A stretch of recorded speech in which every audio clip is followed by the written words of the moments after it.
Hi, my name is Camille. Welcome back to the in between, that sacred space between what's ended and what has not yet begun. We are now dealing with the emotional terrain of change. I call it the inner landscape. These are the feelings and the emotions that we experience, appropriately so, when we're going through change. Today, I want to talk about overwhelm. Oh my goodness, who doesn't feel overwhelmed these days? All you got to do is spend 5 minutes looking at the headlines or scrolling social media, and it won't be long before your senses are experiencing overwhelm. I've said it many times because it is true. Our nervous system was not designed for this kind of chaos, change, uncertainty, and confusion at this level, at this volume, all day and all night long. And so that is why when you experience overwhelm, the most important thing to do is be still. It is so important during change to really have respect for your nervous system. And we can feel overwhelmed spiritually, emotionally, mentally, and physically. Sometimes it's all of that, sometimes it's just one, right? Like we've all experienced emotional and mental overwhelm these days. It's easy to do. And when you're there, the best thing to do is be still. The best thing to do is to recognize, I've been in the headlines way too long and I am feeling overwhelmed.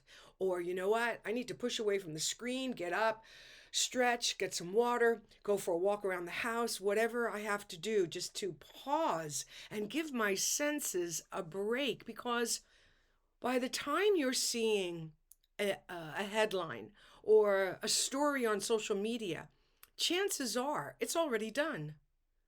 In other words, there's nothing I can do with a headline. It's done.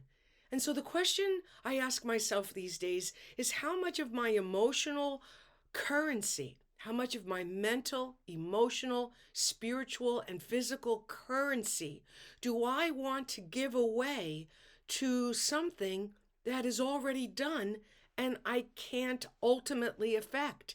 How much do I want something I can't affect to be affecting me? Now, the mind will often go out of its way to tell us things like, well, that's not right. You're not a good person, not a good citizen. That's not what a sister or brother or fill in the blank would do in this scenario. But in the new design model, we're here to take care of ourselves. In the new design model, we're here to respect our nervous system. We understand what our nervous system is.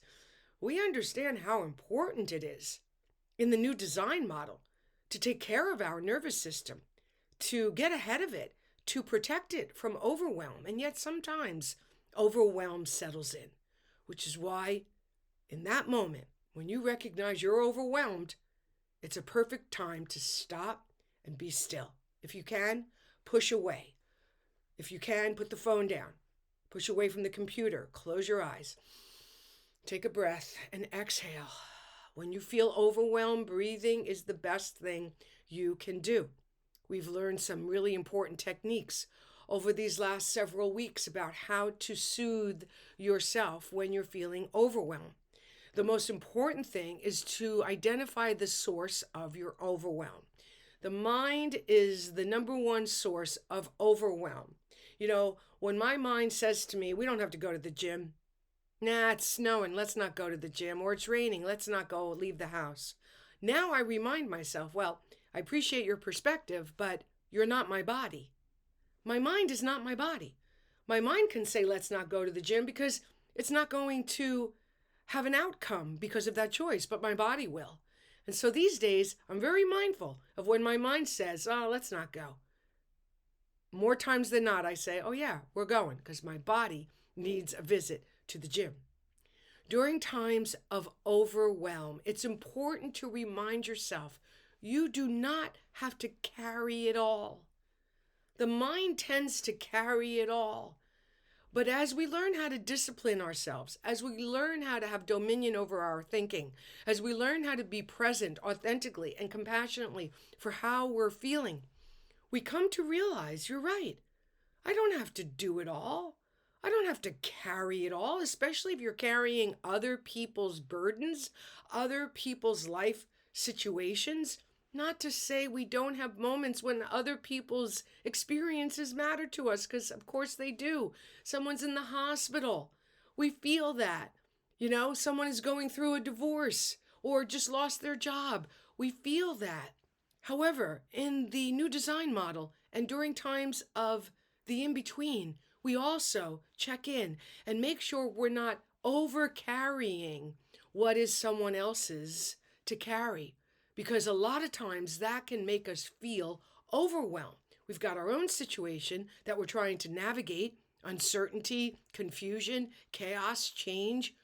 We get to be mindful of how much we can carry that isn't ours, and make it okay to put those things down throughout the day. I have a saying as well as a physical place that I call my altar. And I often say to myself and my clients and others, let's put that on the altar to be altered by a presence and a power greater than our own. It's very, very comforting for me, and I believe that, to let go and give it to that presence that can do its thing with that while I take care of what is mine to do. When you're experiencing overwhelm, your senses are telling you, I can't take any more. And it's a beautiful moment to listen to that information and to respond to it accordingly. As I've said, step away from the screen, put the phone down, take a walk, take a break, have a cup of tea. If you're able to, at the end of the night, take a hot shower, take a bath. Reminding yourself, oh yeah, I have these senses that are working for me. And if they're working overtime, especially if you're in a highly stimulated work environment. When I was a manager in the restaurant industry, overwhelm came with the territory. And I had to learn how to manage that, because I was coming off of COVID and my own personal trauma and experience that I was in the process of healing. So my triggers were heightened and highly sensitive. It did not take much for me to feel overwhelmed. And of course, I chose not to, and it was appropriate to express that outwardly because I'm the manager. I'm the one that's supposed to hold the space in the restaurant. I'm the one that's supposed to be holding space for the employees who are also dealing with their overwhelm. So I had strategies. My number one strategy: go into the bathroom, lock the door, look in the mirror, lock in with my eyes, and most definitely breathe. Exhale, relax my shoulders, move my jaw around, try to find areas in my body where I was feeling that overwhelm. Put my hand there. Pause, look at myself. You got this. It's okay. And then go back out. And I did that many times throughout the day. Many times. Sometimes it didn't work, and my overwhelm put me in a reaction that I had to later deal with. And guess what? That happens. Why? Because we're human. But the intention of these videos and this journey through the landscape of change is to give us tools and strategies and a new way of looking at things so that we can become a different person in the midst of experiences that have been going on for thousands of years. So yeah, you're going to experience overwhelm during times of change, confusion, uncertainty, chaos. You're going to experience overwhelm when you are carrying a lot and you can't necessarily give it away. That's why I say at night, put it on the altar and let it be altered by a power and a presence that is greater than you. Sometimes our lives are overwhelming and we can't necessarily do anything about the overwhelm, but we can do a lot with how the overwhelm affects us.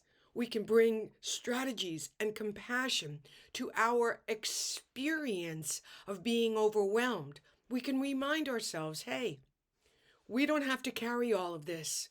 Put it down and pick up just one thing that you can hold and carry right now. Or you can say to yourself, you know what? We don't have to know all this right now. We just have to know this little piece of it. Or, you know what? We don't have to figure this all out. Again, the mind's like, I got to figure it out. Why? Because I got to know. Why? Because it makes me feel safe, satisfied, and secure. But when you learn how to use these phrases to, you know, bring yourself off the ledge, calm down, calm your nervous system, take care of yourself. It's so helpful and such an act of self love to say, you don't have to figure this all out right now. You don't have to carry all these other people's burdens right now. You don't have to know all the answers right now. All of a sudden, oh my gosh, really? I don't? Yeah, really, you don't. That is how we navigate the inner landscape of change. That's how we authentically show up for the emotional terrain of change. That's how we love ourselves when we're going through times of massive transformation, by simply reminding ourselves, you know what? I'm feeling really overwhelmed right now. It doesn't feel very good, and I'm going to take a break. Or, you know what? I'm feeling overwhelmed right now. I need to release some tears because this is kind of heavy. Whatever you need to do, trust that guidance and go ahead and do it. Because overwhelm is not necessarily a situation or an emotion that is meant to be experienced for a prolonged period of time. And yet, sometimes during change, that's exactly what happens. And that's why strategies are so important. Because if you're saying to yourself, or you're telling me, hey, you know what, sounds good, but I'm in something that's overwhelming, and it's going to be overwhelming for a long period of time. I'm going through a divorce, I've got kids, I've got to find another place to live, my partner is moving out, now we're sharing custody, I've also got a job. Can you feel it? I can. That's called overwhelm. And I'm not saying to dismiss it or override it, because you can't. It's your reality. But what you can do is bring reverence and respect to it, to find the strategies that are going to help you navigate it, so that though you may be in overwhelm, you yourself are not overwhelmed. And when you are, you know how to take care of yourself. Thanks so much for listening. Have a great day.